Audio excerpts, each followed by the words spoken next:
बिस्मिल्लाहिर्रहमानिर्रहीम। अस्सलाम वालेकुम डियर कैडेट्स। उम्मीद करता हूँ आप खैरियत से होंगे।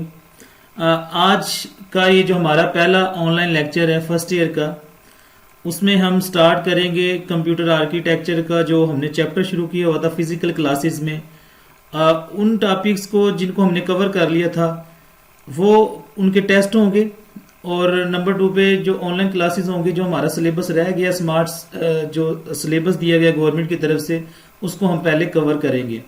इससे पहले मैं आपको बताता चलूं कि ऑनलाइन क्लासेस में हमने किस वे में काम करना है और आपके लिए जो ज़रूरी इंस्ट्रक्शन है वो क्या होगी। सबसे पहले तो ये बात है कि ऑनलाइन क्लासेस में आपको ड्यूरिंग लेक्चर कुछ ना कुछ असाइनमेंट या टास्क मैं दूंगा जो कि आपने नेक्स्ट लेक्चर से पहले मुझे लाजमी जमा करवाने हैं। और नंबर 2 पे जो आपको ये नोट्स हैं, ये नोट्स आप स्क्रीन पे देख रहे हैं, ये आपको मैं प्रोवाइड कर दूंगा ड्यूरिंग लेक्चर। कोशिश करूंगा कि हर लिहाज से आपको ये सारी चीज़ें एलैबोरेट कर दें। आपने ऑनलाइन क्लासेस लेनी है, उसके बाद आपने जो भी टास्क होगा वो लाजमी जमा करवाना है। जिन बच्चों ने वो टास्क जमा करवाने उनके ही वो नंबर लगेंगे और होमवर्क जो दिया हुआ उसके नंबर लगेंगे। तो आज का जो हमारा चैप्टर है उसका नाम है कंप्यूटर आर्किटेक्चर। कंप्यूटर आर्किटेक्चर में हमने देखा था कि एक कंप्लीट स्ट्रक्चर होता है जिसमें कंप्यूटर के जो डिफरेंट कंपोनेंट्स होते हैं वो एक दूसरे के साथ क्या होते हैं, अटैच होते हैं, और फिर वो कम्युनिकेशन कर रहे होते हैं, यानी कि डिफरेंट कंपोनेंट्स एक दूसरे के साथ कनेक्ट होते हैं, उसको बोलते हैं कंप्यूटर आर्किटेक्चर। ये जिस स्लाइड में था, जिससे हमने ओवरव्यू देखा था, वो न्यूमन, ये सारी चीज़ें हमने डिस्कस की थी। अब हम अपने आज के टॉपिक पे आते हैं।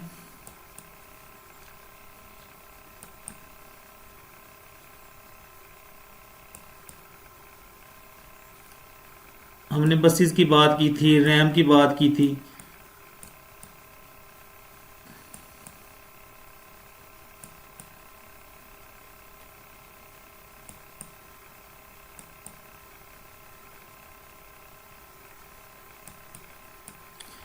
स्टूडेंट हमने लास्ट टॉपिक पढ़ा था आईओ यूनिट। आईओ यूनिट क्या होता है कि एक ऐसा यूनिट होता है जो इनपुट डिवाइसेस को और आउटपुट डिवाइसेस को कंट्रोल कर रहा होता है, इनकी स्पीड को कंट्रोल कर रहा होता है। क्वेश्चन ये आता है व्हाट इज आईओ यूनिट, यानी कि इनपुट आउटपुट यूनिट क्या है, डिस्क्राइब करें इंटरप्ट एंड डीएमए। आज का हमारा जो कॉन्सेप्ट है वो जी इंटरप्ट्स एंड डीएमए। इंटरप्ट्स कहते हैं कि किसी चीज में मुदाखलत करना। इंटरप्ट एक ऐसी स्कीम है जो क्या करती है कि हम जब कोई रिक्वेस्ट करते हैं इनपुट डिवाइस की मदद से, तो सीपीयू क्या करता है, अपने काम को रोक देता है और जो रिक्वेस्ट आती है उसको क्या करता है, परफॉर्म करना शुरू कर देता है। या इस तरह कह ले कि अगर एक क्लास में अगर मैं एक लेक्चर दे रहा हूं, बाहर से अगर कोई एक टीचर आता है तो मैं जो पहले काम कर रहा था उसको मैं रोक दूंगा और उस टीचर की जो बात होगी उसको मैं सुन लूंगा। तो ये कंप्यूटर में भी यही कॉन्सेप्ट है। जब ये काम कर रहा हो कंप्यूटर, हमको एक नया काम कंप्यूटर को दे देते हैं करने के लिए, तो कंप्यूटर क्या करता है, पहले वाले काम को स्टॉप कर देता है और नया जो काम मिलता है उसको क्या करना शुरू कर देता है, परफॉर्म करना शुरू कर देता है। इस स्कीम को बोलते हैं इंटरप्ट। यानी कि पेरिफेरल डिवाइसेस वो होती हैं जो कि सिस्टम यूनिट के साथ क्या कर दी जाती हैं, कनेक्ट कर दी जाती हैं थ्रू पोर्ट्स। वो हमने पढ़ी थी पेरिफेरल डिवाइसेस, ठीक है, जिसमें हमने बोला था कीबोर्ड है, माउस है, ये सारी पेरिफेरल डिवाइस। तो अगर इंटरप्ट स्कीम की बात करें तो क्या होता है, एक रिक्वेस्ट आती है इनपुट डिवाइस से और सीपीयू क्या करता है, अगर वो पहले कोई काम कर रहा है तो उसको स्टॉप कर देता है और जो रिक्वेस्ट आती है उसको काम शुरू करना कर देता है। तो ये होता है इंटरप्ट। तो यहाँ क्वेश्चन यहाँ से स्टार्ट होता है। देयर आर, ये मैं थोड़ा जूम कर देता हूं इधर से, 200 पे कर देते हैं। ये वाला क्वेश्चन है, there are 2 ways to transfer data from peripheral device to the CPU. 2 तरीके हैं कि आपने पेरिफेरल डिवाइस की कम्युनिकेशन करवानी किसके साथ, सीपीयू के साथ। और ये बोर्ड में अक्सर ये क्वेश्चन आया कि हमारे पास वो कितने मेथड है, 2 मेथड है, एक इंटरप्ट है और एक डीएम है। डीएमए को बाद में डिस्कस करेंगे, पहले हम बात करते हैं इंटरप्ट की। इंटरप्ट मैंने बता दिया कि एक रिक्वेस्ट आती है और वो सीपीयू के पास जाती है। सीपीयू जो अगर पहले काम कर रहा है तो उसको क्या कर देगा, स्टॉप कर देगा, और जो नया काम आएगा उसके ऊपर काम करना शुरू कर देता है। इसको बोलते हैं इंटरप्ट स्कीम। इंटरप्ट क्या करता है, ये देखें, ये बस इसको यूज करता है, लेकिन मेन जो बात है वो इधर से आपको बता दूं, ये वाली इंटरप्ट्स आर सिग्नल। एक्चुअली ये सिग्नल है, इन्हें कौन जनरेट करता है, आईओ डिवाइस। या तो इनपुट डिवाइस इनको जनरेट करती है या आउटपुट डिवाइस इनको जनरेट करती है।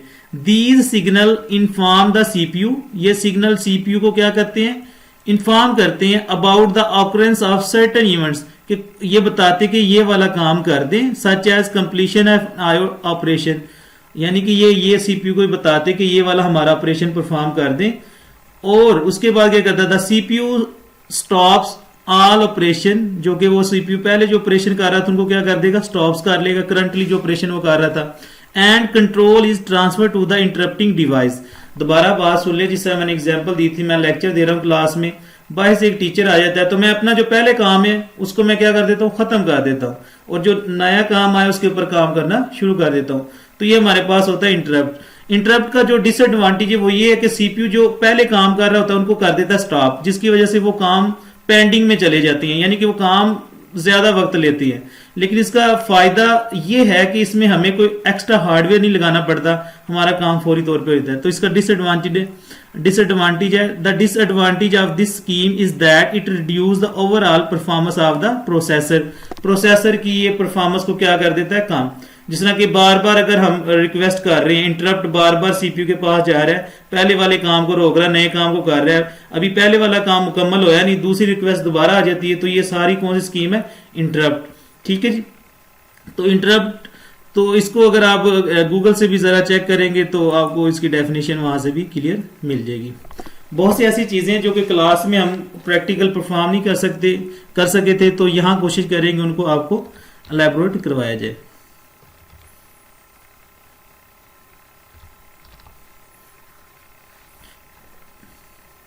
ये इंटरप्ट आ गया,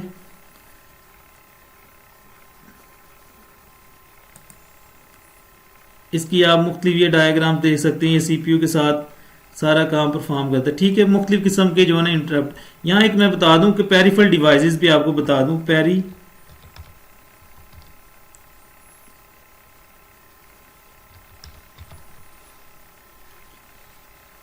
पेरिफेरल डिवाइस।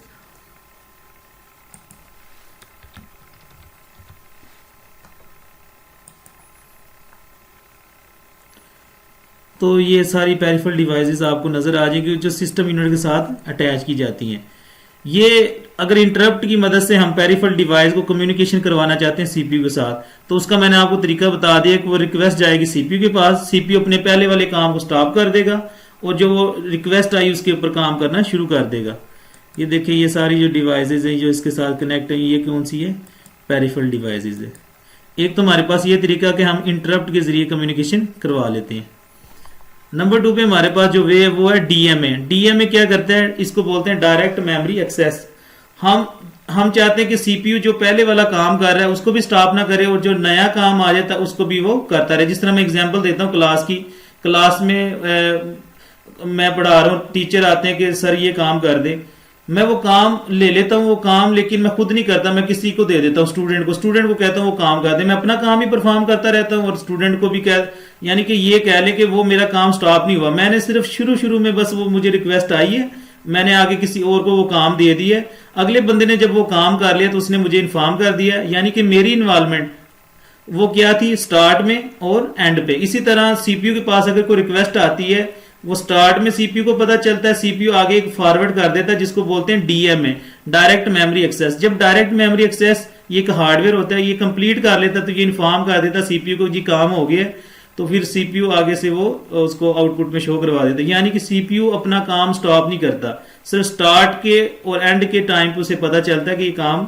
किस तरह करवाना है, लेकिन असल वो काम कौन परफॉर्म कर रहा होता है, डीएमए, जिसको बोलते हैं डायरेक्ट मेमोरी एक्सेस। इंटरप्ट में क्या होता था, सीपीयू बिल्कुल अपना काम स्टॉप कर देता था और जो काम आता था नया उसको वो परफॉर्म करना शुरू कर दे। लेकिन इसमें क्या करता है, जो नया काम आता है वो भी परफॉर्म होता रहता है और जो ऑलरेडी सीपीयू कर रहा था वो भी परफॉर्म होता है। तो डेफिनेटली इसमें स्पीड ज्यादा हुई कंप्यूटर की, क्योंकि कोई भी काम पेंडिंग में नहीं जाता।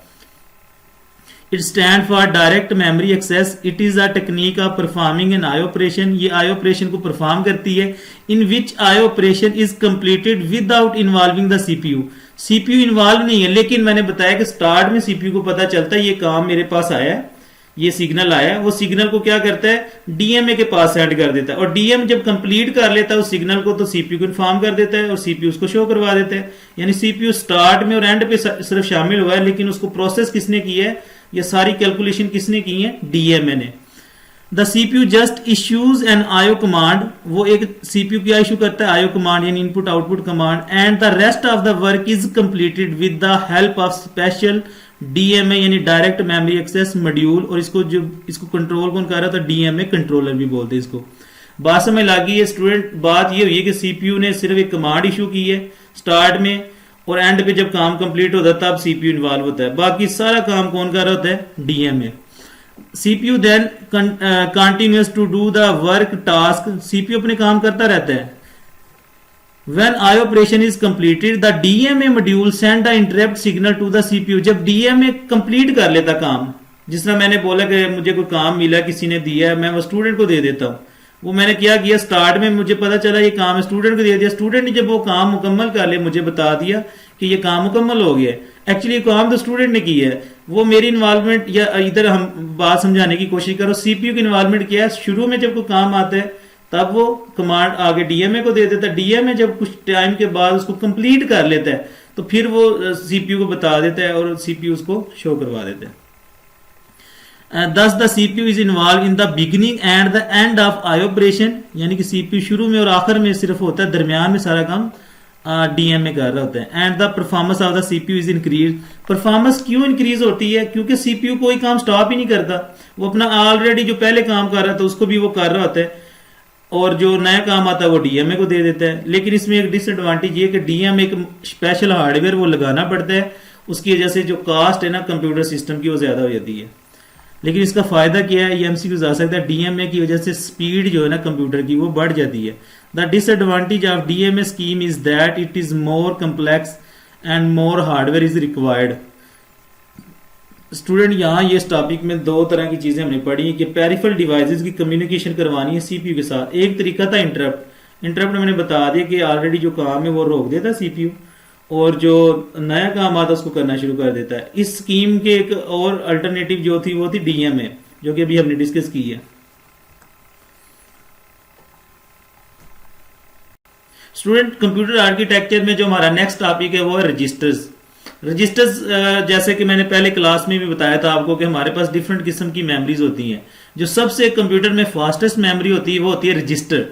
रजिस्टर सबसे फास्टेस्ट मेमोरी होती है। ये बहुत दफा ये क्वेश्चन कंप्यूटर साइंस में जो पेपर होता है बोर्ड का उसमें ये पूछा गया है कि which of the following is the fastest memory in the computer system, तो वो होते हैं रजिस्टर। रजिस्टर्स एक्चुअली क्या है, मेमोरीज है और ये टेम्परेरी डाटा को स्टोर करती हैं। रजिस्टर क्या है, सीपीयू रजिस्टर। सीपीयू रजिस्टर इनको इसलिए बोला गया कि ये सीपीयू जो कंट्रोल सेंट्रल प्रोसेसिंग यूनिट होता है उसके साथ ही ये बिल्ट इन होती हैं, बनाई गई होती हैं, तो इनको बोलते हैं सीपीयू रजिस्टर्स। तो इसकी डेफिनेशन सबसे पहले, these are the high speed memory. High speed से मतलब कि सबसे फास्टेस्ट मेमोरी यही है कंप्यूटर में। These are the high speed memory location. Memory location यानी कि ऐसी स्पेसिस हैं जहाँ डाटा क्या होता है सीपीयू इस्तेमाल कर रहा होता है अपनी प्रोसेसिंग के लिए। Built into the micro processor, ये कहाँ बनाई जाती है, माइक्रो प्रोसेसर यानी CPU. The CPU use these location, CPU in location को यानी इस मेमोरी को इस्तेमाल करता है टू स्टोर डाटा, डाटा को स्टोर करने के लिए, एंड इंस्ट्रक्शन और इंस्ट्रक्शन। मैंने बताया था कि कंप्यूटर में दो चीजें, डाटा, जिस तरह हम एक वीडियोस रखते हैं, इमेज रखते हैं, वो डाटा है। लेकिन जब हम किसी सॉफ्टवेयर की बात करते हैं, सॉफ्टवेयर भी तो कंप्यूटर में कोई ना कोई स्पेस ऑक्यूपाई करता है ना, वो इंस्ट्रक्शन कहलाती हैं। डाटा जो कि हम अपना, हमारा जो डाटा होता है पर्सनल डाटा, डॉक्यूमेंट्स होते हैं, लेकिन जो सॉफ्टवेयर के रिलेटेड है वो क्या है, इंस्ट्रक्शन। तो सीपीयू इन लोकेशन को इस्तेमाल करता है किसको स्टोर करने के लिए, डाटा को और इंस्ट्रक्शन को, टेम्परेरली आर्जी तौर पे फॉर प्रोसेसिंग, किसी काम को इस्तेमाल करने के लिए। यानी कि सीपीयू अपनी स्पीड को बढ़ाने के लिए अपनी, अब देखें ना, इसको मैं आपको इस तरह भी बता देता हूं कि सीपीयू मुख्तलिफ किस्म के ऑपरेशन परफॉर्म कर रहे होते हैं। अब सीपीयू उन चीजों को सबसे पहले क्या कर लेते हैं, रजिस्टर में रखवा लेता है। रजिस्टर के बाद वो कहाँ करता है, अपने पास उसको प्रोसेस कर रहा होता है। इसका फायदा क्या होता है कि सीपीयू की मैनेजमेंट अच्छी होती है, टाइम मैनेजमेंट कर रहा होता है वो। सीपीयू प्रोसेस करते हैं, स्टोर करते हैं and transfer data from one component to another with the help of register. CPU अगर कोई भी काम परफॉर्म करता है या स्टोर करता है एक कंपोनेंट से दूसरे कंपोनेंट पे, तो वो सबसे पहले कहाँ रखवाएगा, रजिस्टर पे, उसके बाद उसको फिर वो करेगा, स्टोर करेगा, ट्रांसफर करेगा। The number of register varies among computers. हर एक जो कंप्यूटर सिस्टम है उसमें जो रजिस्टर की तादाद है वो डिफरेंट होती है। और याद रखें जितने कंप्यूटर में रजिस्टर की जो तादाद ज़्यादा होगी ना उसकी परफॉर्मेंस भी उतनी ज़्यादा होगी, क्योंकि ये फास्टेस्ट मेमोरी है।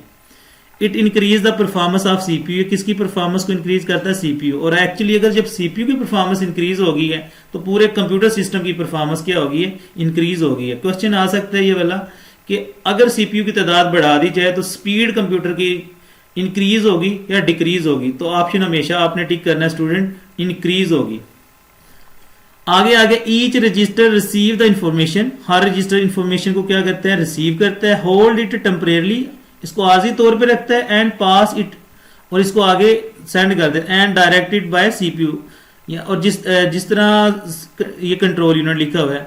और याद रखिए कंट्रोल यानी कि सेंट्रल प्रोसेसिंग यूनिट में हमने पढ़े थे दो यूनिट, एक थे एएलयू और दूसरे थे कंट्रोल यूनिट। और कंट्रोल यूनिट को हम सुपरवाइजर भी बोलते थे। ये डिफरेंट किस्म की यहाँ रजिस्टर है। यहाँ इस टेबल में सिर्फ आपने ये वाली जो डायग्राम ने इसको जरा समझना है, ठीक है। ये मैं अभी इसको ना बाद में ये मैं बता देता हूँ। ये वाली जो डायग्राम इसको मैं हाईलाइट कर, ये इधर इस साइड पे जो जिधर मेरा माउस है, ये इस डायग्राम में क्या लिखा हुआ है? 0 2 3, यानी कि 0 1 2 3, एक्चुअली ये 4 है, यानी कि 0 से स्टार्ट किए ना 4। ये कुछ रजिस्टर है, उनकी ये ना स्पेस है। पहले इसको कवर कर लेते हैं, उसके बाद मैं आपको ये बताता हूँ।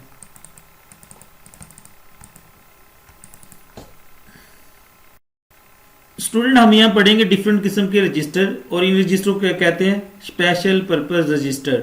स्पेशल पर्पस रजिस्टर इसलिए बोला जाता है कि इनमें हर एक जो रजिस्टर है वो एक अलग काम कर रहा होता है, एक यूनिक काम कर रहा होता है। एक जो रजिस्टर काम करता है वो दूसरा रजिस्टर काम नहीं करता, लेकिन एक दूसरे के साथ ये कोऑर्डिनेशन करते हैं, कोऑर्डिनेशन की मदद से चलते हैं।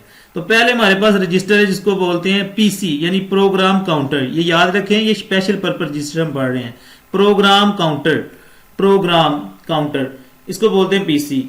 ये पीसी क्या काम करता है? अगर एक इंस्ट्रक्शन है हमारे पास, मैं कहता हूं एक इंस्ट्रक्शन ए एग्जीक्यूट कर रहा है कंप्यूटर सिस्टम ए, टोटल इंस्ट्रक्शन वो करना चाह रहा है 3, मतलब ए बी सी। एग्जाम्पल को जरा ज़हन में बिठाइएगा, आपके लिए ये अंडरस्टैंडिंग के लिए मैं बता रहा हूं।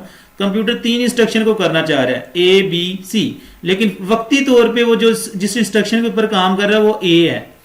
अब बी इंस्ट्रक्शन होगी उसके बाद एग्जीक्यूट। ये कौन बताएगा कि अगली इंस्ट्रक्शन जी बी होगी एग्जीक्यूट? अगर बी हो जाती है तो अगली सी होगी, लेट्स सपोज इसी तरह फिर डी होगी। इसके बारे में कौन इन्फॉर्म करेगा सीपीयू को? वो होता है पीसी, जिसको बोलते हैं प्रोग्राम काउंटर, जो कि काउंट कर रहा होता है कि अगली इंस्ट्रक्शन कौन सी होगी, यानी कि मौजूदा जो हो रही है उसके बाद आने वाली नेक्स्ट इंस्ट्रक्शन कौन सी होगी, उसको जिसके बारे में इंफॉर्मेशन होती है वो होता है पीसी। या इस तरह कह ले, क्लास में अगर मैं अटेंडेंस लगाता हूं, मैं कहता हूं रोल नंबर 1, रोल नंबर 1 तो आगे, उसके बाद अगर रोल नंबर कौन सा आएगा 2, उसके बारे में जो इंफॉर्मेशन होगी ना वो होगी पीसी के पास। तो ये जरा देख लीजिए ध्यान से। इट होल्ड द एड्रेस, ये एड्रेस रखता है of next instruction to be fetch. Fetch का मतलब है कि वो हासिल करना, कौन? सीपीयू हासिल करेगा। एंड एग्जीक्यूटेड, यानी कि एक इंस्ट्रक्शन ए हो रही है सीपीयू पे, बी होना चाहती है। बी के बारे में नॉलेज किसको होगा? पीसी को, प्रोग्राम काउंटर। ये काउंट कर रहा होता है कि अगली इंस्ट्रक्शन कौन सी होगी। जिसमें मैंने एग्जांपल दी क्लास में, रोल नंबर 10 है, 10 के बाद क्या आएगा 11, या हो सकता है 10 के बाद 20 आ जाए। जो भी नेक्स्ट इंस्ट्रक्शन होगी उसके बारे में इल्म किसको होगा? पीसी को। It hold the address of next instruction to be fetch. Fetch का मतलब हासिल करना। And executed, when instruction is fetch, जब इंस्ट्रक्शन को हासिल कर लिया जाता है, the value of PC is automatically incremented. उसकी वैल्यू क्या हो जाती है? इंक्रीमेंट हो जाती है, यानी कि 1 का इजाफा हो जाता है। लेट्स सपोज 5 इंस्ट्रक्शन को हमने चलाना है। पहली अगर चल रही है, पीसी की वैल्यू अभी कोई भी नहीं चल रही, अभी पहली चलना चाहती है, तो पीसी की वैल्यू होगी 0। पहली को जब ये पॉइंट आउट कर लेगा तो पीसी की वैल्यू हो जाएगी 1। पहली जब कंप्लीट हो रही है, साथ ही दूसरी को वो भी आ गई सीपीयू के पास, पीसी की वैल्यू क्या हो जाएगी 2। इसी तरह तीसरी को अगर ये पॉइंट आउट कर लेगा तो 3। यानी कि जिस तरह ये नेक्स्ट इंस्ट्रक्शन को फेच करता जाता है, हासिल करता जाता है, और पीसी की जो वैल्यू में क्या होगा? 1 का इजाफा होगा। The value of PC is automatically incremented and it point two the address of next instruction. तो इस तरह आईआर आगे एक ऐसे रजिस्टर है जो कि पूरी इंस्ट्रक्शन को होल्ड करते हैं, उसको बोलते हैं इंस्ट्रक्शन रजिस्टर। उसको क्या बोलते हैं जी? Instruction register. It hold the current instruction that is being executed ऐसी ऐसा रजिस्टर जो कि इंस्ट्रक्शन चल रही है उसको उसके बारे में सारी इंफॉर्मेशन उसने रखी हुई है, उसको बोलेंगे इंस्ट्रक्शन रजिस्टर। नाम से जाहिर है ऐसा रजिस्टर जो कि क्या करता है, इंस्ट्रक्शन को रखता है। और पीसी के नाम से जाहिर है प्रोग्राम काउंटर, जो कि काउंट कर रहा होता है कि अगली इंस्ट्रक्शन कौन सी होगी। आगे आ गया MAR मार, इसको बोलते हैं मेमोरी एड्रेस रजिस्टर। ऐसा रजिस्टर जो कि एड्रेस रखता है ऐसे ऑपरेशन का जो कि सीपीयू रीड करना चाहता है या राइट करना चाहता है, उसका जो एड्रेस होगा ना वो होगा MAR के पास, memory address register. It hold the address of active memory location, ये एक्टिव मेमोरी लोकेशन का एड्रेस रखता है। व्हेन सीपीयू, बड़ी इंपॉर्टेंट लाइन है, ध्यान से इसको जरा सुनिएगा। When CPU wants to store or read data, store का मतलब राइट ऑपरेशन होता है, वैसे रीड का मतलब होता है, ठीक है, उसको डाटा को रीड करना, पढ़ना। डाटा फ्रॉम द मेमोरी, जब भी सीपीयू स्टोर करना चाहता है यानी कि रीड राइट ऑपरेशन करवाना चाहता है या read from the memory, CPU store the required address of memory location in MAR। यानी कि सीपीयू दो तरह के ऑपरेशन परफॉर्म करता है, स्टोर करवाता है या रीड करवाता है, यानी चीजों को रखवाता है या उनसे जो चीजें पढ़ी हुई उनको पढ़ता है, रीड और राइट ऑपरेशन। तो ये काम करवाने से पहले सीपीयू किसकी हेल्प लेगा, MAR, जिसको बोलते हैं मेमोरी एड्रेस रजिस्टर, ठीक है। उसके बाद आ गई MBR, memory buffer register. Memory buffer, buffer कहते हैं डाटा को, ऐसा डाटा जो वक्ती तौर पर इस्तेमाल हो। तो ये एड्रेस यानी कि रीड अगर ऑपरेशन करवाना है सीपीयू ने तो वो MAR की हेल्प लेगा। MAR जिस तरह हमने बसेस पढ़ी थी, ठीक है, सिस्टम बस पढ़ी थी, एड्रेस बस पढ़ी थी, डाटा बस, इनका कॉन्सेप्ट आप रिलेट कर सकते हैं। MAR पहुंच गया, उसके बाद क्या करेगा, उसके बाद हमारा यूज होगा MBR। MBR क्या करेगा, हमारा उस डाटा को ट्रांसफर करने में हेल्प करेगा। तो यहां जो MAR है ना वो कौन सी बस यूज करेगी, MAR यूज करेगी एड्रेस बस, और MBR को कौन सी बस यूज करेगी, डाटा बस। ये जरा ज़हन में रखिएगा आप।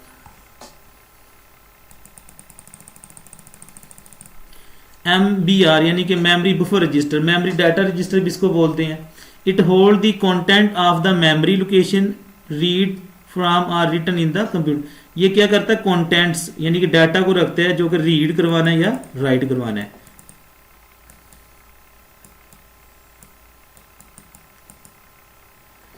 जो ये हमारे अभी हमने पढ़े हैं ये जितने रजिस्टर, इनको डायग्राम की मदद से मैं आपको भी दिखाता हूं।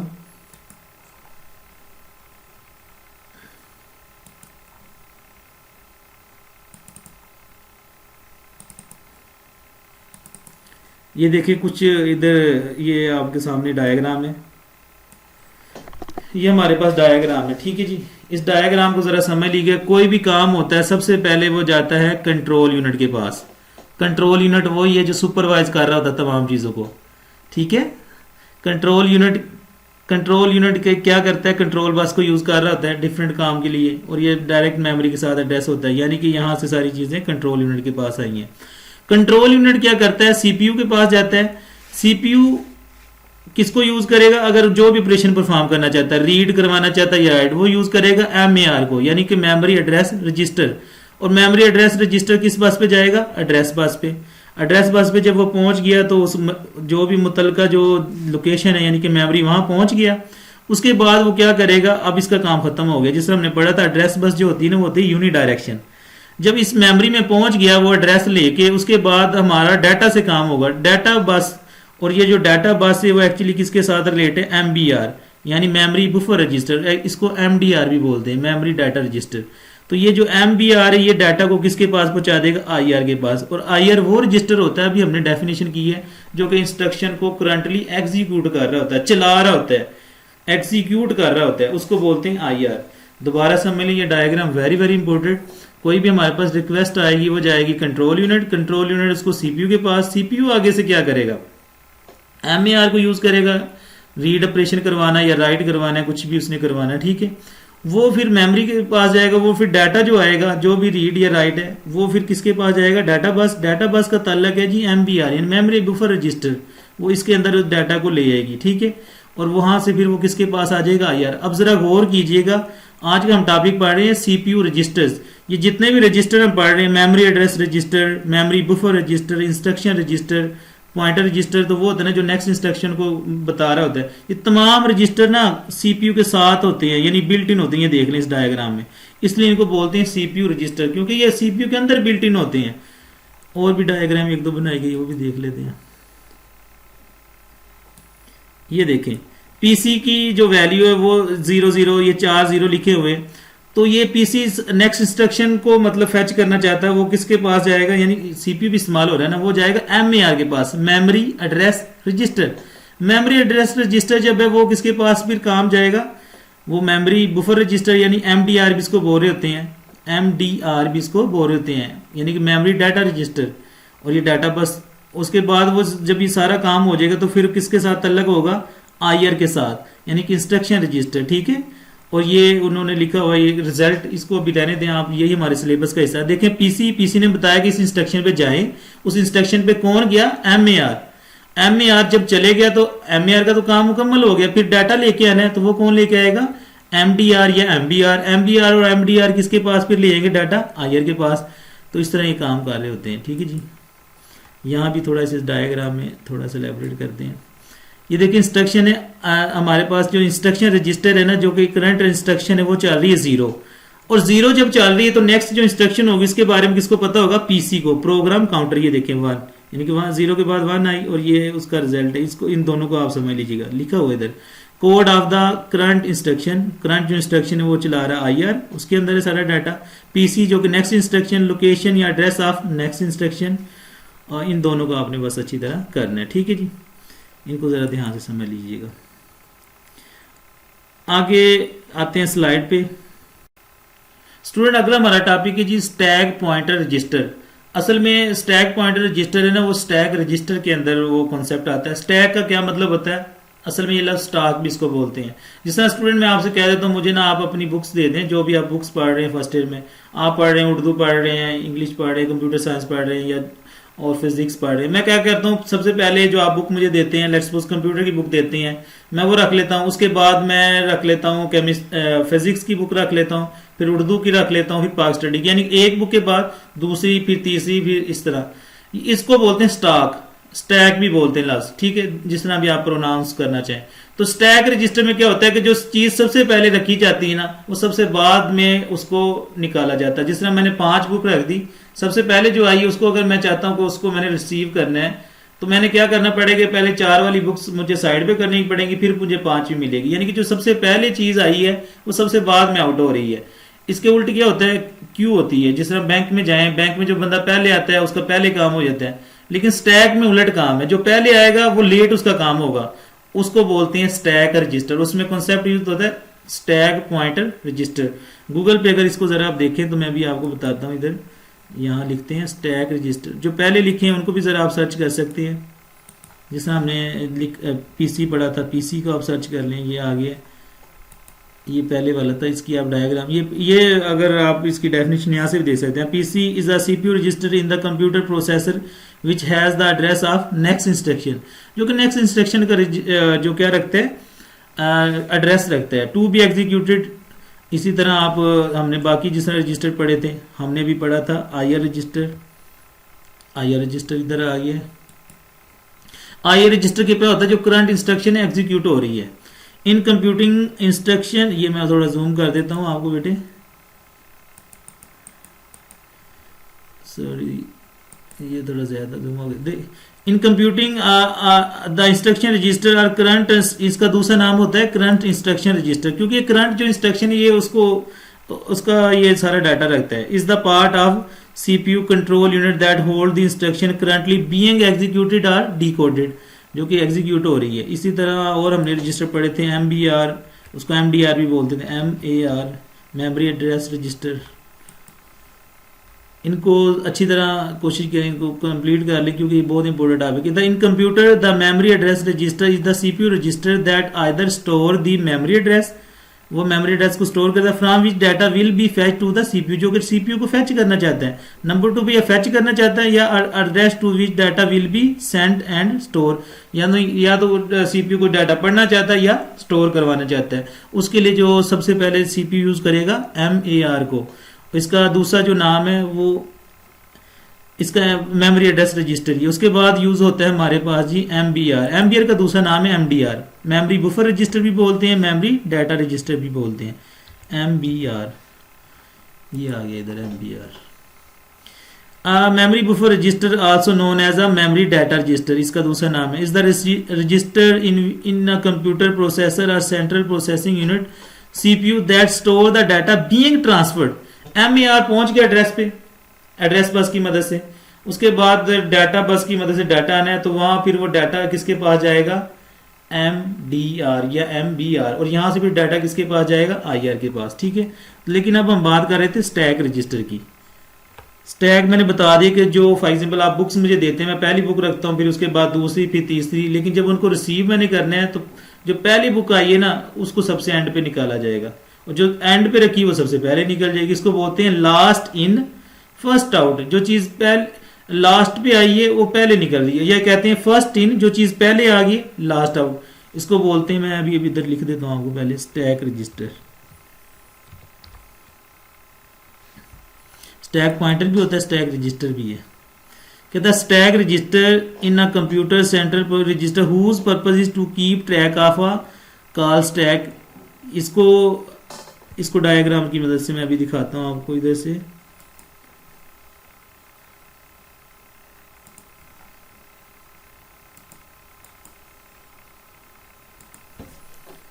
ये इधर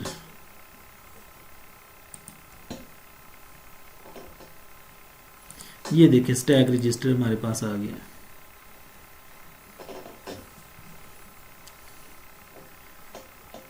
अब देखें ये इसके जो ऑपरेशन, ये क्या किया, ये बॉटम है, ये वाली टॉप है। जो चीज सबसे पहले रखी जाएगी, ये सबसे पहली आई है, इसको आप नंबर दे दें 0 या 1 कह लें। ये 1 पे आई है, ये 2 पे आई है, ये 3, ये 4, ये 5।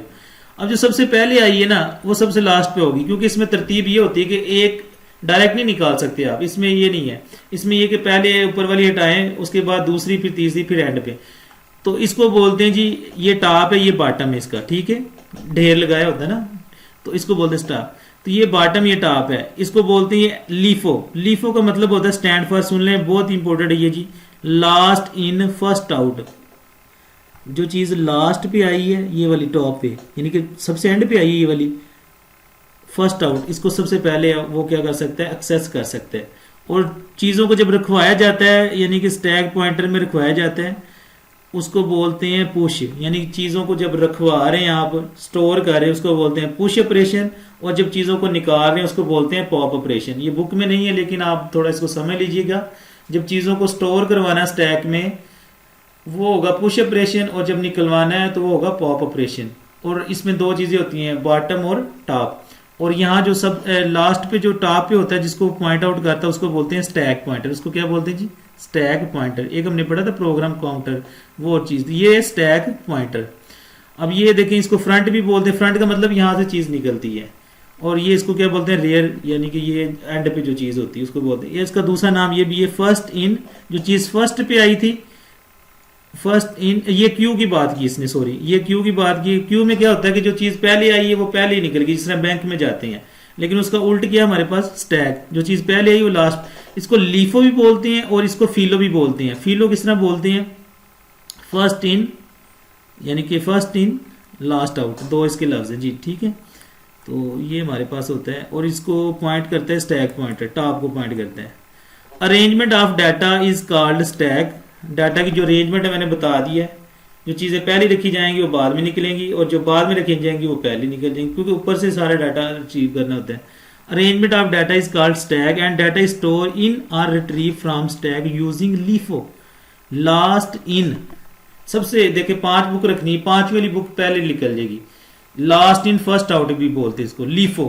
LIFO is also known as FILO. इसको फीलो भी बोलते हैं, क्यों, फर्स्ट इन लास्ट आउट। जरा इसको ध्यान से देखें। और दो ऑपरेशन इसमें परफॉर्म होते हैं, पुश, चीजों को रखवाना, पॉप।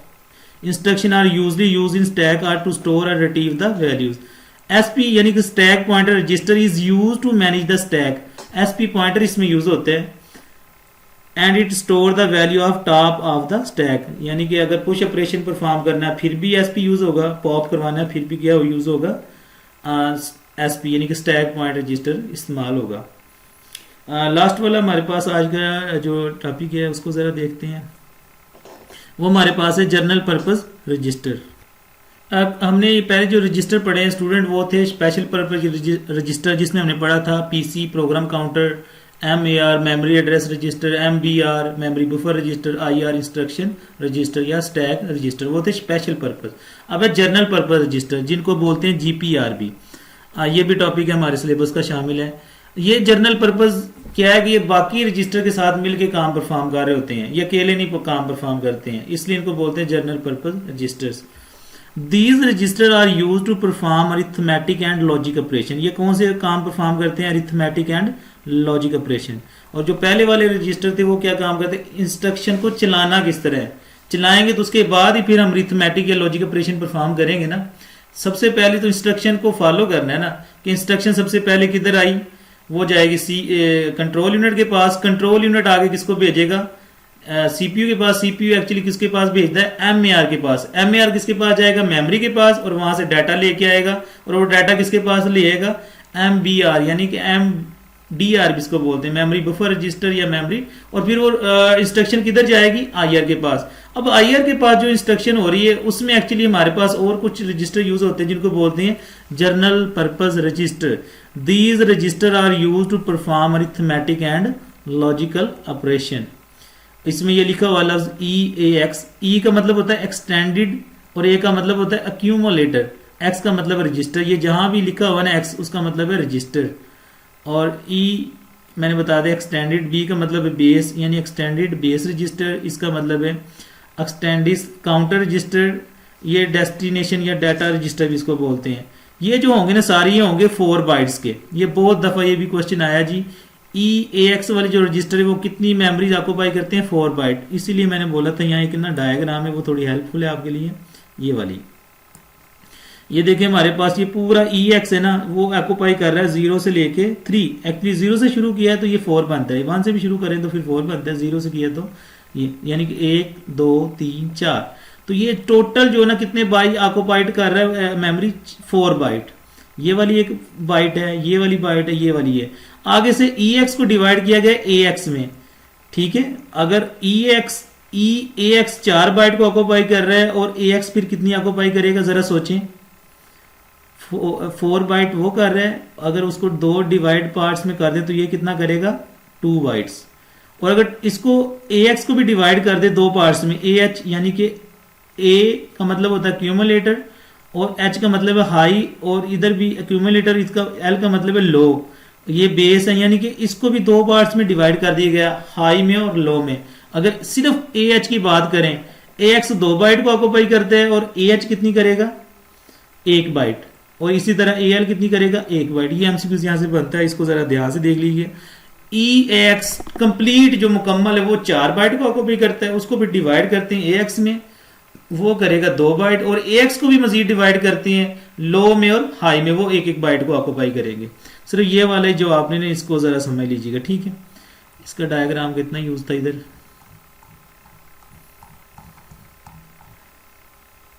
तो ये हमारे पास आ गए। तो ये बात सुन लें, EX B जहां भी लिखा हुआ E यानी एक्सटेंडेड BX ये करेंगे 4 बाइट, और उसके बाद AX BX CX DX ये करेंगे 2 बाइट रजिस्टर। और उसके बाद ये AH यानी कि हाई, AL लो, ये वाले ये करेंगे 1 बाइट। ये MCQs आपका एक कंफर्म हो गया। There are 4 general purpose register, ठीक है। जनरल अब इनके काम सुन लें, ये क्या काम परफॉर्म करते हैं। AX के साथ अगर हम लगा देते हैं EX वो भी हो सकता है। फिर AX को 2 पार्ट्स में डिवाइड कर सकते हैं, AH और AL यानी कि एक हाई इसका पार्ट बना सकते हैं, एक लो, ठीक है। ये वर्ड समझ लीजिएगा, ये ऊपर डिस्क्राइब मैंने कर दिया।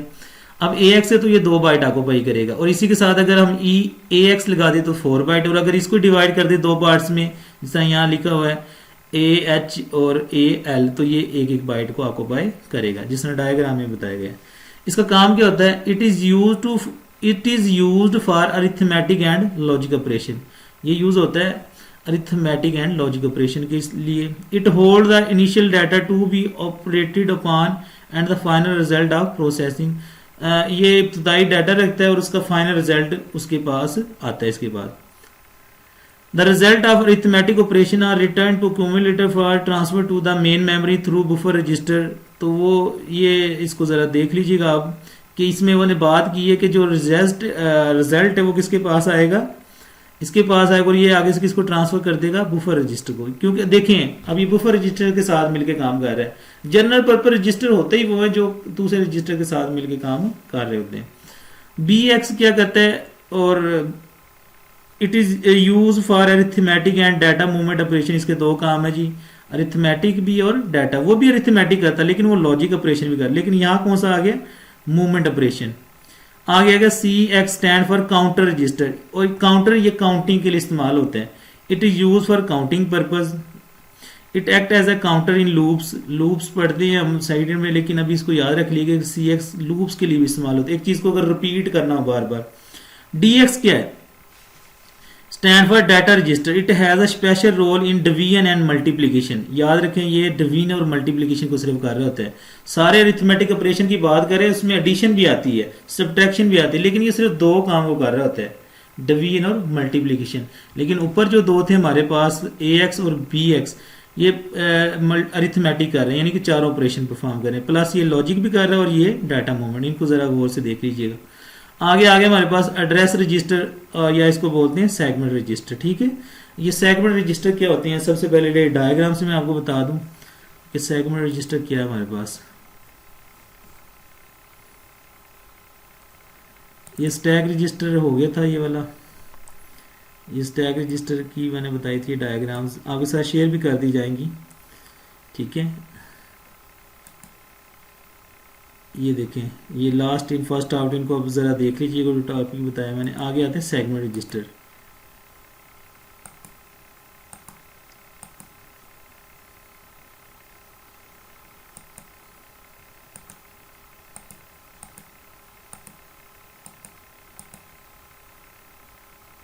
ये सेगमेंट रजिस्टर क्या होता है, एक पूरा रजिस्टर होता है, उस रजिस्टर के अंदर डिफरेंट उसके पार्ट्स होते हैं और डिफरेंट पार्ट्स के भी डिफरेंट काम होते हैं। यानी कि ये कह लें कि अगर एक केक लेके आते हैं बर्थडे के लिए, वो एक मुकम्मल केक है, उसके मुख्तलिफ पार्ट्स बना दिए जाते हैं। सेगमेंट कहते हैं हिस्से को। सेगमेंट रजिस्टर यानी कि रजिस्टर है कंप्लीट, उसके अंदर मुख्तलिफ हिस्से बनाए गए और उन मुख्तलिफ हिस्सों का मुख्तलिफ काम, उसको बोलते हैं सेगमेंट रजिस्टर या एड्रेस रजिस्टर, इसका नाम है। ये देखिए हमारे पास एक रजिस्टर है जिसने ये, अगर ये जूम थोड़ा सा इसको करूं, ये लिखा 1 MB मेमोरी ऑफ, ये एक सिस्टम है जी 80, ये मॉडल है 8086। इसमें जो है ना 1 MB की ये जो रजिस्टर है मुकम्मल ही है, इसके मुख्तलिफ पार्ट्स बना देंगे। एक का नाम लिखा गया है कोड सेगमेंट, यानी कि ये कोड के हवाले से काम करेगा। एक का काम किया गया स्टैक सेगमेंट, स्टैक वाला। स्टैक में मैंने कहा था दो ऑपरेशन परफॉर्म होते हैं, पुश और पॉप, यानी कि लास्ट इन फर्स्ट आउट वाली। और ये क्या काम करेगा, डाटा सेगमेंट। और ये क्या काम करेगा, एक्स्ट्रा सेगमेंट। इनको हम जरा समझेंगे ये क्या चीज है। लेकिन सेगमेंट रजिस्टर आप समझ लें कि एक रजिस्टर है, उसके डिफरेंट पार्ट्स बना दिए जाते हैं, उसको बोलते हैं segment register.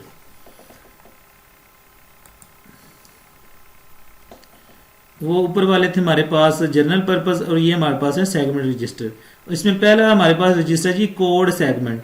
It hold the base location. Base location होती है, देखें लेट्स सपोज मैं कहता हूँ एक दीवार है, उस दीवार में आप, मैं देखना चाहता हूँ कि कितने वो आपने ना वो ईंटें लगी हैं, कितने उसके वो बने हुए हैं पिलर। तो हम स्टार्ट कहाँ करते हैं, स्टार्ट का पता तो एंड पे भी पहुंच जाते हैं। तो ये क्या करता है, बेस लोकेशन को रखता है, सिर्फ बेस लोकेशन का एड्रेस रखता है, उसकी बेस पे फिर वो अगली इंस्ट्रक्शन का पता चल जाता है। It hold the base location of all executable instruction in the programme.